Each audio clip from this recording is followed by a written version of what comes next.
You have to listen to life. జీవితం అనేది ఒక అద్భుతమైన సంగీతం. Why don't you listen to that music? అది వినకుండా ఏమి కళ్ళు ముందుకు వచ్చింది, చెవుల ముందు ఉంది, అన్ని వింటూ ఉంటాం. తమాషగా చెప్తూ ఉంటాం మీ పిల్లలకి. బీచ్కి బై అవకాశం ఉంటే బీచ్కి వెళ్ళినప్పుడు విశాఖపట్నంకి వెళ్తారో, బాంబేకి వెళ్తారో, మెడ్రాస్కి వెళ్తారో, అక్కడ కసేపైనా ఒక 5 నిమిషాలైనా ప్రకృతితో, ఆ సౌందర్యంతో, ఆ సముద్రంతో మాట్లాడండి అయ్యా, వినండి అయ్యా. ఒక డైలాగ్ పెట్టుకోండి అయ్యా ప్రకృతితో. అది మీ జర్నీ స్మూత్గా ఉంటుంది.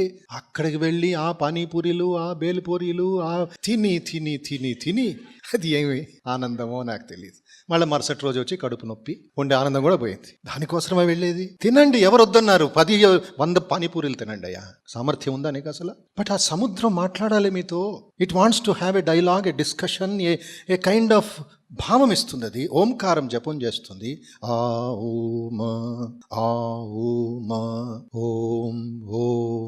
దాంతో మీరు ఒక చర్చ పెట్టుకోవాలి. దాంట్లో మీరు ఒక మ్యూజిక్ ఇచ్చేయాలి. పూర్వకాలం అంతా చేసిన వాళ్ళు మహాత్ములు సముద్ర తీరంలో, హిమాలయ పర్వత శిఖరాల్లో, నది ఒడ్డుల్లో, అరణ్యాల్లో చేసిన వాళ్ళు. ఇప్పుడు మనం జంగుల్ రాజులో ఉండి ఏం చేయగలుగుతున్నాం? I in the right direction? అడగడానికి కూడా మనకి మొహమాటం, అడగడానికి మనకి అహంకారం, అడగడానికి మనకి సంకోచం. Too much of logic, too much of ఇది లోపల ఉండే ఆ అంతర సంగీతం, ద ఇన్నర్ మ్యూజిక్, దాన్ని గ్రహించాలి. అందుకే పూర్వకాలం దక్షిణ భారతం నుండి బనారస్కి వెళ్ళేవారు కాలినడకలో, సంగీతం నేర్చుకోవడానికి. జర్నీ అది. సంస్కృతం నేర్చుకోవడానికి, నృత్యం నేర్చుకోవడానికి, వేదాలు నేర్చుకోవడానికి. Benaras was the ancient city of learning. ప్రపంచమంతా వచ్చింది జర్నీ చేసుకొని. బుద్ధుడి ఫిలాసఫీ నేర్చుకోవడానికి సారనాథ్ దగ్గరికి వచ్చారు. శ్రీలంక నుండి, ఇండోనేషియా నుండి, చైనా నుండి విద్యార్థులందరూ వచ్చారు జర్నీ చేసుకొని, కష్టపడి, భాష తెలియకుండా, దారి తెలియకుండా.